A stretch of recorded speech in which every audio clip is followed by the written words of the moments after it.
अब तक हम लोग कंस्ट्रक्टर समझ चुके थे क्या होता है, ठीक है? तो आज डिस्ट्रक्टर देखेंगे कि डिस्ट्रक्टर क्या होता है, और इनहेरिटेंस देखेंगे, और बहुत सारी चीज़ें देखेंगे। तो सबसे पहले ये जो है ना, इसको हम हटा देते हैं और हम एक चीज़ आपको दिखाने वाले हैं। जैसे कि अब तक हम वेरिएबल डिक्लेयर कर रहे थे, यहाँ पब्लिक लिख रहे थे और उस वेरिएबल का नाम लिख रहे थे। जैसे कि कोई वेरिएबल हम चाहते हैं तो यहाँ नेम रख लेते हैं, ठीक है? नेम नाम का वेरिएबल, और उस वेरिएबल को यहाँ डॉलर दिस, और इस तरह हम इस नेम के अंदर वैल्यू डाल रहे थे, इस तरह, ठीक है? मतलब अब तक ये चीज हम देख चुके हैं कि कैसे इसका यूज करते हैं। और अगर इसमें वैल्यू डालना है तो आप इस तरह ओबीजे और ये ऑपरेटर लगा देते हैं, और नेम के अंदर डालना है तो यहाँ पे नेम लिखते हैं और अपना नाम यहाँ पे लिख सकते हैं। तो कंस्ट्रक्टर अभी हम देखे थे कि जैसे ही कंस्ट्रक्टर कॉल होता है तो हमको इस कंस्ट्रक्टर को, मतलब जैसे ही ये फंक्शन रन होता है हमको इसको कॉल नहीं करना पड़ता है। जैसे फंक्शन होता था तो हमको कॉल करना पड़ता था, लेकिन कंस्ट्रक्टर जो है, ये कंस्ट्रक्टर बनाया है कंस्ट्रक्ट कीवर्ड की मदद से। ये पिछले वीडियो में हम समझे थे कि ये ऑटोमेटिकली कॉल हो जाता है। तो देखिए अभी अगर रन करते हैं तो हमारा आउटपुट यहाँ अभिषेक नजर आएगा, ठीक है? अभी देखिए कुछ भी नहीं आया क्योंकि यहाँ पे हम इको नहीं किए हैं, इसको प्रिंट करना होगा ना, इसको प्रिंट करना होगा, ठीक है? अब देखिए, अब रिफ्रेश करेंगे तो हमारा आउटपुट अभिषेक आएगा। इसी तरह आप एक ऑब्जेक्ट की मदद से कितना भी वैल्यू डाल सकते हैं अलग अलग। जैसे कि दूसरा वैल्यू अगर हम यहाँ से डालें तो यहाँ से हम राम डाल सकते हैं, यहाँ से राम डाल सकते हैं, ठीक है? देखिए राम आ गया। अब इसको अलग करना है तो यहाँ बी आर लगा दीजिए, यहाँ बी आर लगा दिए तो ये अलग हो गया, ठीक है? ये नीचे आ गया। अब उसी तरह से और भी लिख सकते हैं। मतलब आप एक क्लास के अंदर, मतलब वैल्यू आप एक से ज्यादा पास कर सकते हैं इसी तरह, इसी ऑब्जेक्ट के जरिए, ठीक है? तो ये याद रखना है आपको, ठीक है? कि ऑब्जेक्ट के जरिए हम वैल्यू कितना भी पास कर सकते हैं। जैसे यहाँ मोहन लिख दें तो यहाँ मोहन आएगा। अब एक चीज हम दिखाएंगे, जैसे कि अभी तो हम यहाँ ऐड कर रहे थे, कुछ भी ऐड कर दे रहे थे, और जैसे ही वैल्यू यहाँ नेम में डाल रहे थे तो ये सबसे पहले यहाँ पे जाता है कि ऑब्जेक्ट से वैल्यू यहाँ पे जाता है, ठीक है? और ये दिस डॉट नेम में ये जाके यहाँ पे डाल देता है। तो जो भी डालते हैं तो ये पब्लिक है। पब्लिक का मतलब है कोई भी इस वेरिएबल को यूज कर सकता है, ठीक है? लेकिन अगर हम इसको प्राइवेट कर दें, प्राइवेट कर दें, और अगर हम वैल्यू डालने की कोशिश करें कि इसमें वैल्यू मतलब कुछ भी वैल्यू डालने की कोशिश करते हैं तो देखिए ये कह रहा है can not access private property, कि हम अगर एक क्लास प्राइवेट है तो हम उसको एक्सेस नहीं कर सकते। ये आपको याद रखना है कि अगर एक क्लास के अंदर वेरिएबल जो है वो प्राइवेट है तो दूसरा मतलब वो बाहर, हम इस क्लास के बाहर इसको एक्सेस नहीं कर सकते। इतना ध्यान रखना, ठीक है? ये बहुत इंपॉर्टेंट है इसलिए हम बता दिए। और दो चीज होता है, एक प्राइवेट पब्लिक, और एक और होता है प्रोटेक्टेड। तो ये तीनों को एक्सेस स्पेसिफायर कहते हैं। अगर कोई आपसे इंटरव्यू में सवाल करता है कि एक्सेस स्पेसिफायर या मॉडिफायर क्या होता है, तो तीन होता है, याद रखिएगा, तीन होता है। एक प्राइवेट होता है, पब्लिक होता है, और प्रोटेक्टेड होता है, ठीक है? तीन एक्सेस मॉडिफायर होता है। प्राइवेट का काम क्या है कि प्राइवेट अगर लिखते हैं तो इस क्लास के बाहर कोई भी एक्सेस नहीं कर सकता। पब्लिक कोई भी एक्सेस कर सकता है। जैसे मान लीजिए पब्लिक प्रॉपर्टी है किसी का, तो जैसे पार्क है तो पार्क में कोई भी चला जाता है, लेकिन अगर आप अपने छत पे पार्क बनाए हैं तो आप ही आ सकते हैं ना, कोई तो नहीं आ सकता है। और एक होता है प्रोटेक्टेड। देखिए प्रोटेक्टेड को इस तरह समझिए कि जैसे कि मान लीजिए आप छत पे अपना पार्क बनाए तो आप चाहें तो किसी अपने पड़ोसी को बुला सकते हैं, तो वो भी घूम सकता है। तो प्रोटेक्टेड का काम ये होता है। तो ये अभी हम जो कॉन्सेप्ट पढ़ेंगे वो इनहेरिटेंस है, ठीक है। ये इनहेरिटेंस अभी हम पढ़ेंगे। ये जो इनहेरिटेंस आपको दिख रहा है ना, यही पढ़ने वाले हैं। तो इसी में हम ये जो प्रोटेक्टेड का कॉन्सेप्ट है ना, इसी में देखेंगे, ठीक है।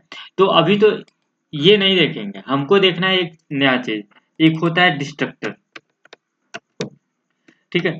तो डिस्ट्रक्टर क्या होता है कि अभी हम कंस्ट्रक्टर समझ गए। कंस्ट्रक्टर क्या होता है? कंस्ट्रक्टर होता है कि कंस्ट्रक्टर जब आप बनाते हैं तो वो कंस्ट्रक्टर आपको कॉल नहीं करना पड़ता। जैसे इस फंक्शन पहले मेथड बना रहे थे ना, तो आपको यहाँ कॉल करना पड़ रहा था, लेकिन कंस्ट्रक्टर को कॉल नहीं करना पड़ता है, वो ऑटोमेटिकली रन हो जाता है जब ऑब्जेक्ट क्रिएट करते हैं। ये कंस्ट्रक्टर है। तो डिस्ट्रक्टर एक आता है, ठीक है। तो अभी हम डिस्ट्रक्टर समझ लेते हैं। तो देखिए, डिस्ट्रक्टर वैसे ही बनता है जैसे कंस्ट्रक्टर बनता है। यहाँ पे डिस्ट्रक्ट कीवर्ड लिखते हैं, ठीक है। डिस्ट्रक्ट कीवर्ड लिखते हैं। और देखिए, डिस्ट्रक्टर क्या होता है, अगर आपसे कोई सवाल करता है कि डिस्ट्रक्टर क्या होता है, तो आप कहिएगा कि डिस्ट्रक्टर ऑब्जेक्ट जो बनाए हैं ना उसको डिस्ट्रॉय करता है।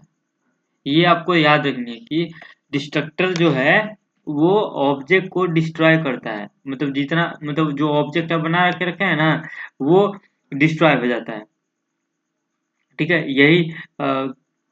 यही डिस्ट्रक्टर है, ठीक है। इसका स्पेलिंग हम लिख देते हैं यहाँ पे, देखिएगा, इसको रन करके दिखाते हैं। DESTRUCT, ठीक है। और यहाँ पे हम लिखते हैं इको, और यहाँ पे डिस्ट्रॉय, ऑब्जेक्ट डिस्ट्रॉय, ठीक है। DEDISTR कुछ भी लिखते हैं, ऑब्जेक्ट एंड, कुछ भी लिख लीजिए जो मन करे। अब देखिए क्या होगा।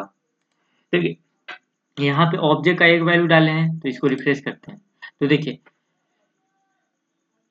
ये अभी बोल रहा है, ये नीचे कुछ लिखा हुआ है इसलिए इसको हटाते हैं। देखिए जो पहले जो वैल्यू डाले थे वो शो हो रहा है, उसके बाद बोल रहा है कि ऑब्जेक्ट डिस्ट्रॉय हो गया। ये ऑब्जेक्ट इसके बाद डिस्ट्रॉय हो गया है, ठीक है। इसके बाद ये ऑब्जेक्ट काम नहीं करेगा। जैसे कि अगर हम फिर से बनाते हैं, अगर हम फिर से एक ऑब्जेक्ट बनाते हैं, तो ये देखिए क्या होगा, इसको हम समझा देते हैं। जैसे कि यहाँ राम लिखते हैं तो हमको आउटपुट दिखेगा, देखिए हमको आउटपुट दिखेगा। लेकिन अगर अगर फिर से एक फिर जैसे मान लीजिए यहाँ पे हम इस वेरिएबल जो है इसको एक्सेस करने की कोशिश करते हैं। देखिए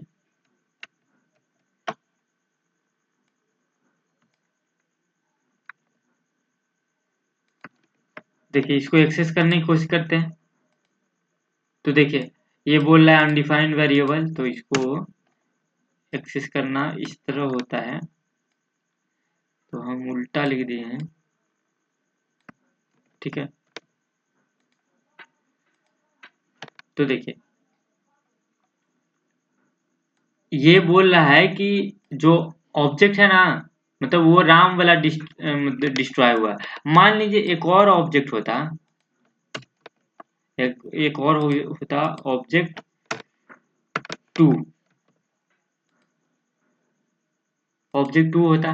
तो देखिए दो बार ऑब्जेक्ट, मतलब फर्स्ट देखिए दो बार ऑब्जेक्ट कॉल हुआ। ये ये बता रहा है कि ये राम वाला जो राम है ना, दो बार आया है। देखिए एक बार ऑब्जेक्ट एंड यहाँ तक है, उसके बाद दूसर का ऑब्जेक्ट एंड। यानी कि जितना बार आप कंस्ट्रक्टर बनाएंगे, जितना कंस्ट्रक्टर नया मतलब ऑब्जेक्ट क्रिएट करेंगे, जैसे यहाँ पे ऑब्जेक्ट थर्ड क्रिएट करें, तो फिर से ये बोलेगा ऑब्जेक्ट डिस्ट्रॉय। जैसे कि इसको ब्रेकिंग टैग में अगर हम आपको दिखाने की कोशिश करें, बी आर यहाँ पे लिखें, तो देखिएगा यहाँ पे तीन बार कंस्ट्रक्टर, तीन बार ऑब्जेक्ट क्रिएट किए हैं, तो डिस्ट्रॉय भी ऑब्जेक्ट तीन बार होगा। फिर से यही वाला ऑब्जेक्ट एंड फिर से लिखा हुआ आएगा। देखिए 1 2 3 यानी कि जितना बार हम ऑब्जेक्ट बना रहे हैं उतना बार ऑब्जेक्ट डिस्ट्रॉय हो रहा है। ठीक है, तो ये बात याद रखना है।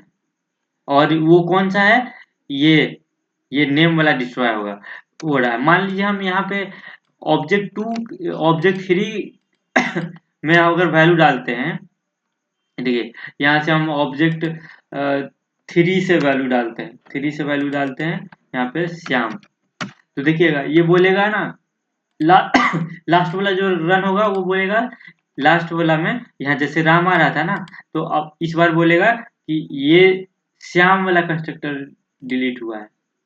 ठीक है, देखिए हाँ, मतलब वो दिखा रहा है कि जितना बार, ये याद रखना है कि जितना बार आप ऑब्जेक्ट क्रिएट करेंगे उतना बार वो ऑब्जेक्ट डिस्ट्रॉय होगा। इसी तरह ये 2 का अगर बनाते हैं, 2 का बनाते हैं, mh लिखते हैं, यहाँ पे 2 लिखते हैं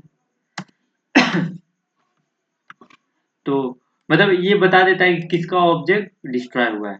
ठीक है, ये याद रखिएगा, बस यही डिस्ट्रक्टर था। और कंस्ट्रक्टर आप समझ गया, डिस्ट्रक्टर समझ गया, और प्राइवेट और पब्लिक भी समझ गया। ठीक है, तो इतना ही रखते हैं, कल इनहेरिटेंस देखेंगे।